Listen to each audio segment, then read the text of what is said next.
తీరని సమస్యతో నువ్వు ఉన్నావా? ఎవరు తీర్చలేనటువంటి సమస్యతో ఉన్నావా? డాక్టర్ల వల్ల కాలేదా? మరి ఎవరి వలన ఏ మందుల వల్ల కాలేదా? ఏ మనుషుడి వల్ల కాలేదా? ఎంత ఆలోచించిన సమస్యకు పరిష్కారం నీకు దొరకట్లేదా? అయితే యేసు పాదాలే నీకు పరిష్కారం. Praise the lord. యేసు పాదాల చెంత నీకు పరిష్కారం ఉంది. ఆయన బలిపీఠము చెంత నీకు పరిష్కారం ఉన్నది. Praise the Lord. ఇదే నీకు శుభవార్త ఈ రాత్రి. తీరని సమస్య నీ హృదయంలో వేదనతో ఒకవేళ ఉంటే, ఒక దైవజనుడిగా చెబుతున్నాను, నమ్ము విశ్వాసంతో. ఇంటికి ఇక్కడి నుంచి వెళ్ళే లోపల ప్రార్థన అయిపోద్ది కదా, ఇంటికి వెళ్ళే లోపల ఒక్కసారి మందిరంలోనికి వెళ్ళు, ఆ బలిపీఠం పట్టు, నీ కన్నీటి బొట్టును అక్కడ ఒక్క చుక్కరాల్చు.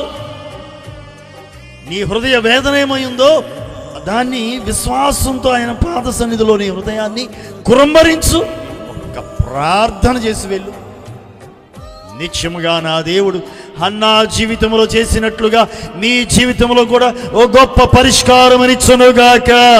హిజ్కియా కన్నీటిని చూచిన దేవుడే మీ కన్నీటికి పరిష్కారం ఇచ్చునుగాక. Praise the lord.